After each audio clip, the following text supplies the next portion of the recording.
Is success really about opportunities? Success is about maximizing opportunities.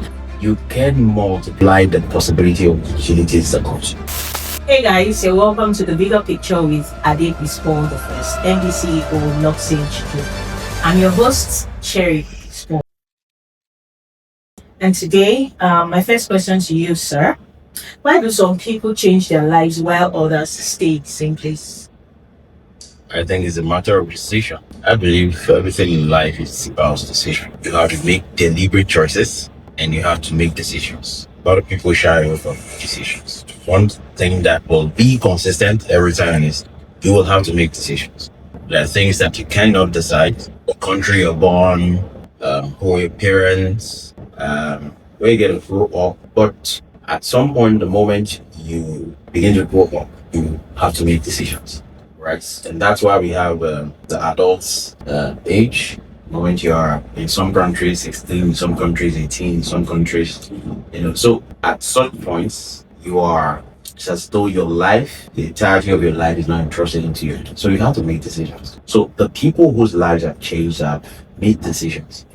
And they made decisions by looking at their experiences in life thus far, looking at the possibilities based on references and exposure, and they have made decisions to either remain there or or do more, go somewhere better. So it's just a matter of decision. Okay, so is success really about opportunities? Wow. Okay. I think success is about maximizing opportunities. But the truth majorly is you can multiply the possibility of opportunities that comes. And by that I mean by deliberate choices, like I said, decisions. There are opportunities that are available to those who live in Ghana. There are opportunities that are available to people who live in Lagos, Nigeria. There are opportunities that are available to you just because you live in New York. So opportunities abound, and it's dependent on different factors: environment, the circle of friends, exposure, sometimes background, talking about family and the rest of all those things. But basically, opportunities maximize. It's not just of opportunity; it's what largely is going to determine success. So people who can maximize opportunities are people. And the truth is, you can maximize opportunities if you don't know what opportunities are. You can't know what opportunities are if you don't know how to recognize opportunities. So success is largely dependent on opportunities, but for opportunities you have to know what opportunities are, be able to recognize opportunities. You have to now be able to make decisions after you look at it. So, in saying that, are you saying that everyone has access to opportunities? Don't think that there are people that, okay, there was a statement you made that you have to be able to recognize opportunities. Are you saying everyone has access to opportunities, and is it that they cannot recognize it, or what? And when those opportunities come, how do you recognize these opportunities? And how do you keep into those opportunities? Okay, so opportunities are available at every level, all right? And just because you're not exposed to the opportunities that are available in New York doesn't mean you can't be exposed to the opportunities that are available in Lagos. There are two different places, but it is possible to have opportunities here in Lagos that can make you become a global phenomenon eventually. So it starts with the right perspective. From a tender age, I believe that kids need to be able to understand what the meaning of opportunity is. Opportunity simply means problems or challenges.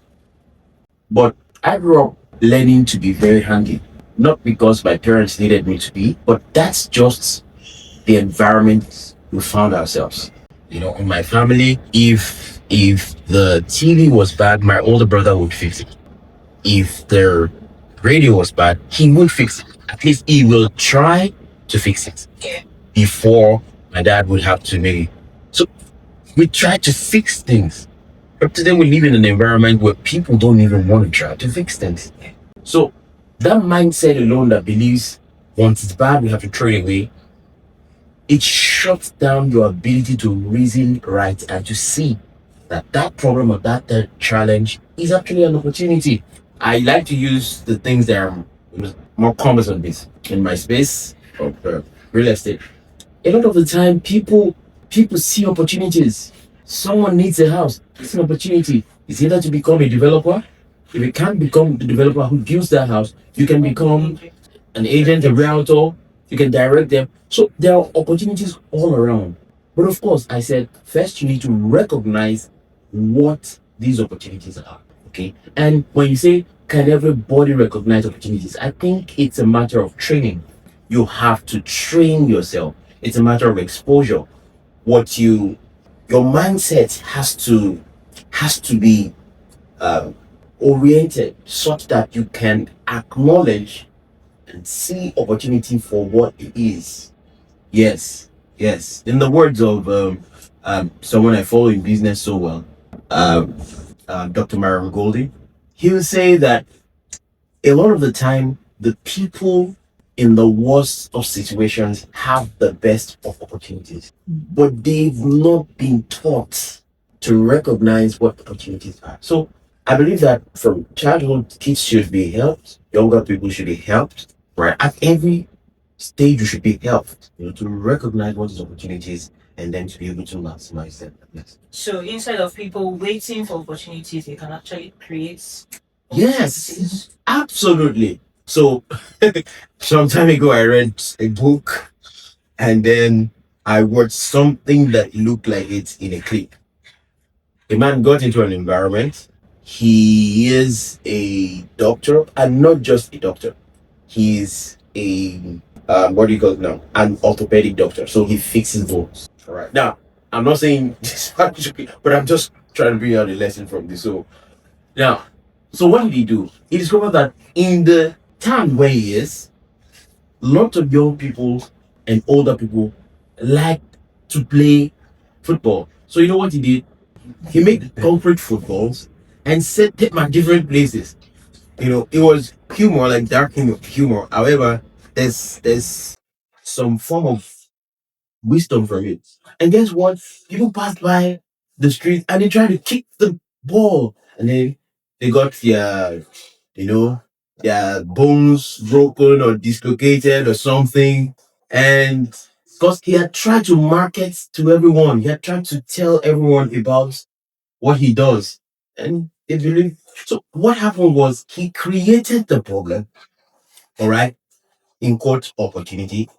And then everyone had to come to him for the solution. Yeah. Sometimes it's like that you get into an environment and you can create your own opportunity so that people can see you as the one who's creating the solution also to that problem. Yeah. This thing you just said now is actually it's actually funny because it's making me remember, those some of those potholes on our roads. Yes, yes. The guys that sell in traffic. Oh, You know, oh yeah, I've heard it. yeah. There's A a lot talk. of There's yeah. talk that That sometimes at night they yes, and yeah, then they go to make those potholes yes. So themselves I to think I've cause seen traffic something so like they that can sell. some 12, 13 years back. In the middle of the night, I was just driving and I actually saw them. Were actually breaking a part of the road. Yeah. So during the day when you have to pass through that place, they put some sand, put some these. You have to slow down there, and then they talk to you, they hail you, and then yeah, it's it's bad, but the truth is, if they would shift from that perspective, all right, and use that for the right thing, then you discover that what happens. There's opportunity available there.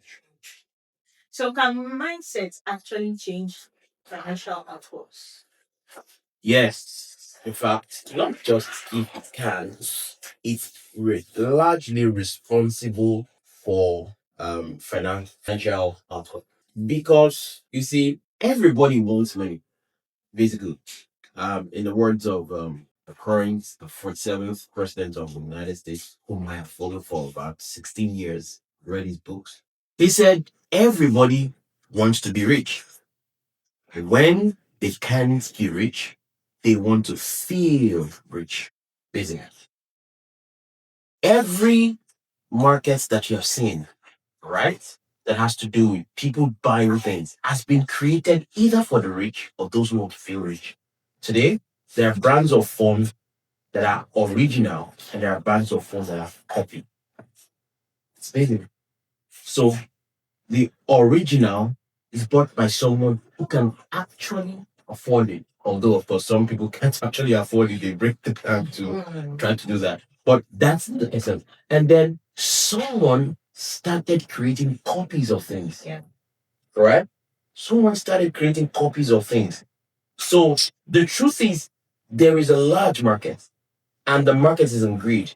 There's someone who can actually pay for something that is original. But if you're smart enough, you understand that there's possibility that you can actually create solutions that cater to those, in the lower tier. So I use a practical story of a company that was traded some time ago. I went through it in class. So it was classic story. Um, these guys actually disrupted. I don't want to mention brand names, but these guys actually disrupted the market flow. Shave sticks were being made. A particular brand was in the market. Shave sticks that were used by men. Now they had a market research and they discovered that there was a very huge market for those who were in the lower class. So what did they do? They knew they didn't have money. They knew they didn't have the huge audience. So with very small amount compared to the big guys, they created a very funny story. And whether you like it or not, people who are not so big or not so wealthy, they like funny stuff. I mean, you just see today they call it skits. It's funny, they laugh, they forget in courts, like we say it in the Nigerian brother, their sorrows. So they did it, and these guys actually appealed to the guys within the lower grade. Yeah. And within 48 hours, they got number one, they settled that they were not going to make expensive stuff. Yeah. They got 12,000 orders in just 48 hours.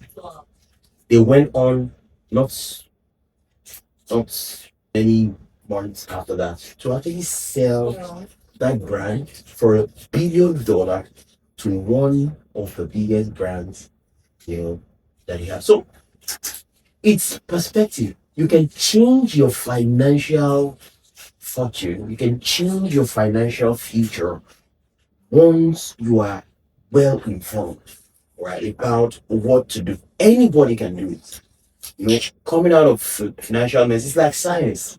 You can do it.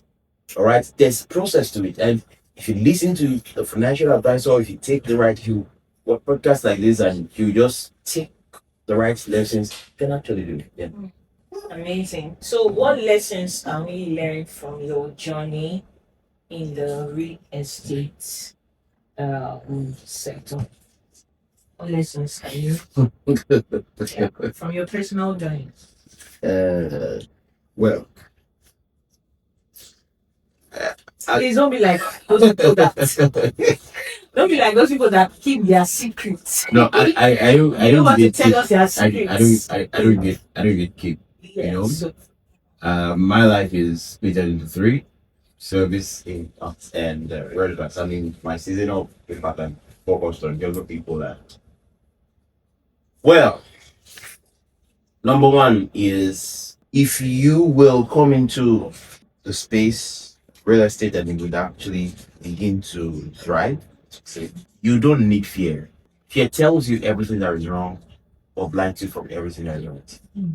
First, if fear can attack your perception, it will blow your vision because perception is going to determine your perspective, and your perspective are always stronger. I heard that from my spiritual father, Reverend Peter Ayala. He would say, perceptions, your perception will always be stronger than your reality. Any day, anytime. It doesn't matter where you're born, the perception will always be stronger. So in this industry, I've seen the highs, I've seen the lows, I've seen, I mean, there was a time I practically lost well over 500 acres of land. Yeah. I I had to practically dispose of everything that gave comfort to the family. And it was hard, it was difficult for some people to, at some points, maybe difficult for me, but somehow it was the easiest part is the fact that I'm not connected to those things because they are things, right? So the industry has a lot to teach you. The industry has a lot to take from you. The industry has a lot to give to you. But like I said, it's perspective. I had people who literally, friends, family, I had people who told me, see, I mean, I was working around with a BP of well above 200 and I was still doing stuff. And people didn't know. So, but of course, it's rewarding, highly rewarding. There was a time when we bought a fair environment in Lagos for as low as 100,000 per acre. There's a time we bought a fair for 500 per 1 hectare. That's ridiculous. You know, but of course, we learned, we felt old. Of course, the title was going to always be freehold and the rest of all those things like that. But and some of those properties, for some, they were selling. I had mates, friends who were selling. Of course, you're in business to sell, but at that time, I was consulting. So I was just massing these things gently. And actually, a very simple life. So I had people, there were people who were buying all kind of stuff. But then, so what do you do? At that time, you have to go back to the drawing board and ask yourself one question: why did you get into this? Why did you get into this?